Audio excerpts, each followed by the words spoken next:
Hi guys, welcome back to San 11 Quintaro. Hello po. Kamusta po kayo? Kamusta inyong mga Energy Aquarius? Hello po. Nananahimik po ba?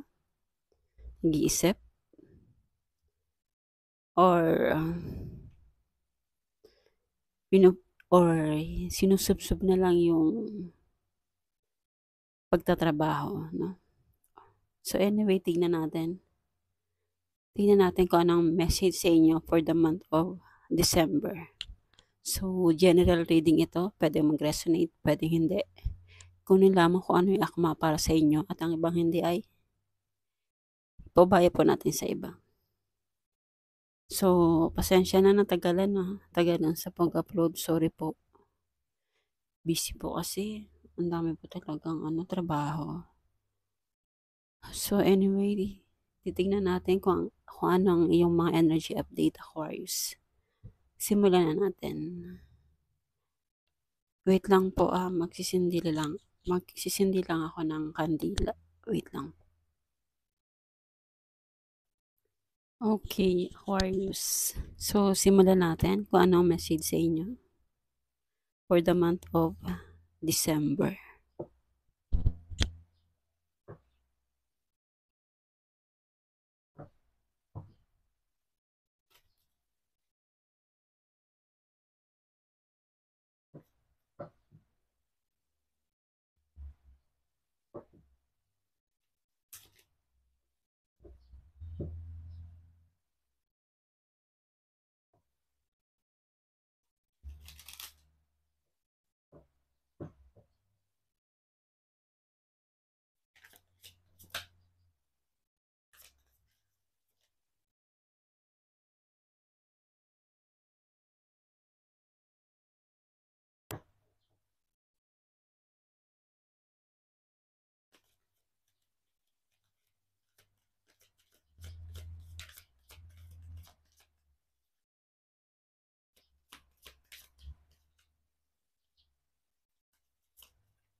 Okay, the bottom of the deck is Knight of Swords.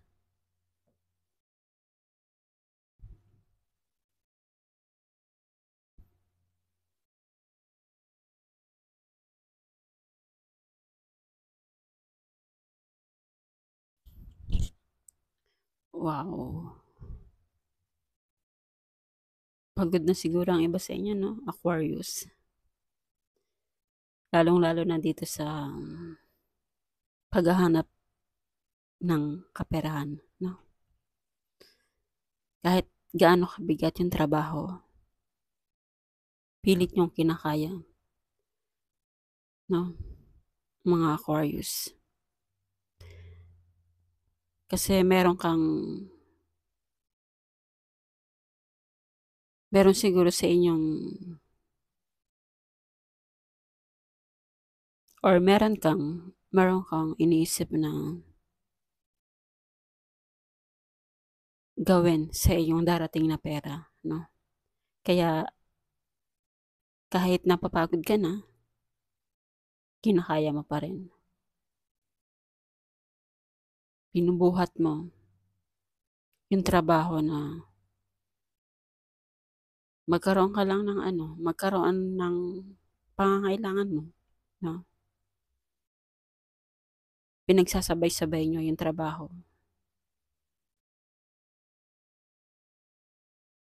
No, kaya itong darating sa inyo na bago in terms of money, siguro pahalagaan mo to. Pahalagaan nyo to. Kasi pinaghirapan nyo to eh. And siguro may mga parating na sa inyo na bonus, 13 month. Kaya ito, Ace of Pentacles, ito siguro yung mga pinaghirapan ninyo. Kung sa negosyo naman, siguro yung mga interest, no, na pinaghirapan nyo rin, trabahuhin, pinagsasabay-sabay ninyo. Kaya minsan nagkakaroon ka dito ng, nakakaramdam ka dito ng pagkalungkot or nalulungkot ka. Kasi ang dami yung iniisip dito eh. Ang dami yung iniisip. Kaya minsan, pero ginagabayan naman po kayo ng inyong mga, mga gabay para hindi ka dito mas lalong malungkot. Binibigyan ka nila ng mga idea kung ano yung gagawin mo. No? Hindi ka nila hinahayaan mapunta sa isang ganitong, yung etong tubig na to, hindi ka nila hahayaan na matuloy-tuloy doon or madiretso doon or kapag hindi mo na kayang lumangoy ay mabagsak or mahihirapan ka makaahon. Hindi ka nila hayaan sa ganong bagay. Kahit may mga dumarating na problema sa'yo, no? Hindi ka nila pababayaan. At siguro ang ilan din sa inyo, no? Marami kayong inaaral, no? Marami kayong inaaral ng mga bagay-bagay. Kasi iyan yung tools nyo para hindi kayo mahirapan sa tatahakan ninyo na halimbawa meron kayong sikasuhin or meron kayong gagawin or meron kayong sisimulan, pinag-aaralan nyo na mabuti. No? Pinag-aaralan nyo na mabuti sila.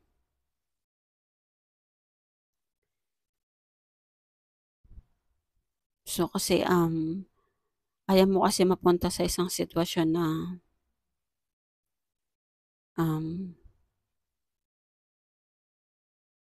kumbaga madapa ka or makagat ka or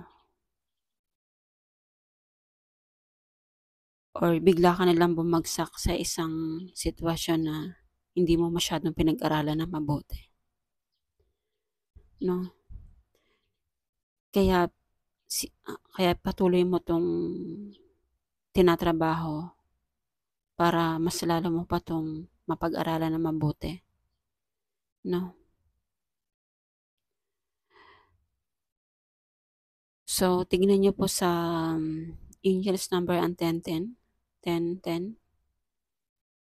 Ibig sabihin po yan, dagdag message sa inyo, mga Aquarius. Pero ayan, ang nasa-sense ko dyan ay positive message for you, Aquarius. So, ano pa ang message sa inyo, mga Aquarius?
Okay, the bottom of the deck is Judgments.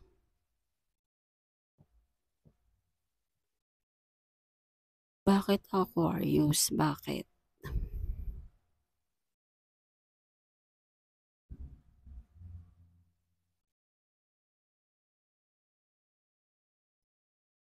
Bakit Aquarius? Ano yung mga sinalihan ninyo? Ano yung mga sinimulan ninyo? No, Aquarius.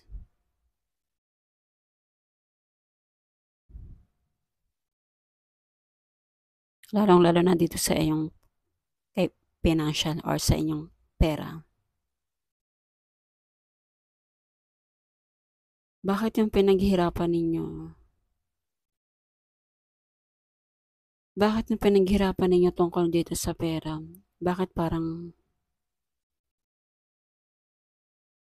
nawawala unti-unti or nawalan kayo?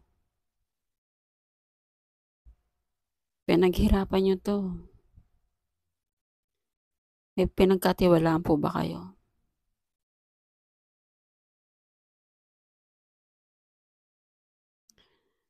Nalulungkot kayo dito. Baka ang dami yung iniisip. Anyway, Aquarius, if may dumating sa inyo na opportunity na dumating na sa inyong ganitong medyo malaking pera, hawakan nyo na mabuti, no? Protektahan ninyo. Huwag basta-basta magtiwala sa mga hindi nyo pa masyadong nakikilala or kilala or hindi nyo pa nga nakakasama eh. Huwag nyo ipagkatiwala ang pera ninyo, no? Aquarius. Kasi may tendency na itong mga pinaghihirapan ninyo, huwag naman sana, baka magoyo or ma-scam kayo, no? Pag-ingatan ninyo, no? Pag-ingatan nyo yung pinagtrabahuhan nyo ng mabuti na pinagsumikapan nyo. Kahit overtime kayo ng overtime, sige, basta makaipon ng malaki. Pag-ingatan nyo yan, no? Kahit itong financial na darating sa'yo, kahit medyo mabagal or kasi nga masyado yung pinaghihirapan or talagang inuoti-oti nyo, kukunti na lang ang tulog ninyo para lang ma-achieve nyo itong inaasam nyo na medyo malaki na pera, no? Ingatan nyo po yan. Huwag nyo basta ipagkatiwala kahit kanino. Kasi may paparating sa inyong pera. Huwag basta-basta magtiwala, no? Kilalanin mabuti. At kung meron man kayong sisimula na negosyo, maaaring kayo na lang, no? Kayo na lang muna or pag-aralan nyo na mabuti or isip nyo muna yung pera ninyo. Kaya minsan may mga competition dito, no? Siguro sa mga idea na naiisip ninyo, no? Or competition sa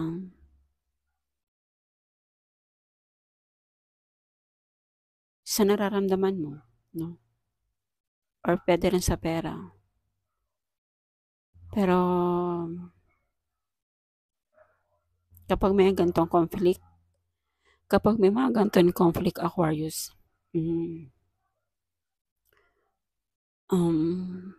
kumbaga, huwag nyo nang pansinin, no? Mag-isip na lang kayo ng mga idea na magiging magaan ang kalooban ninyo. Huwag nyo silang pansinin kasi, kumbaga, na-absorb ninyo yung competition, no? Mag-isip ng mga gusto ninyo na ikakasaya ninyo, no?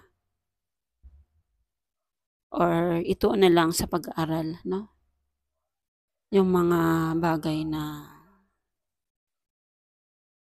yung mga bagay-bagay na gusto mong maumpisahan, no? Pag-aralan mabuti, no? Kaya kaya nandito si ano, no?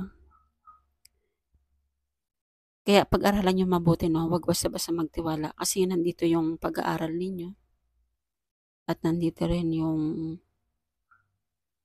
pumapasok din dito yung lost things, no?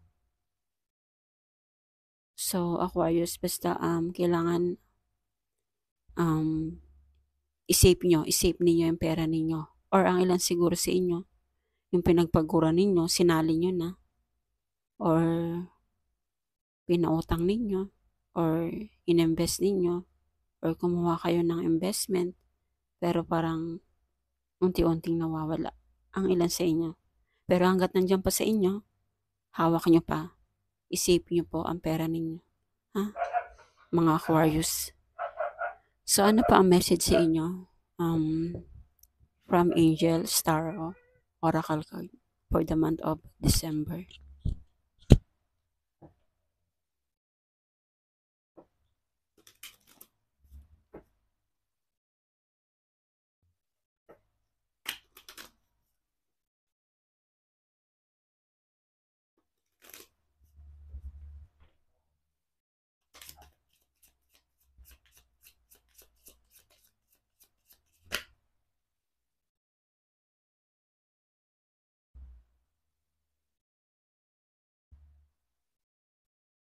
Okay, the bottom of the deck is be honest with yourself.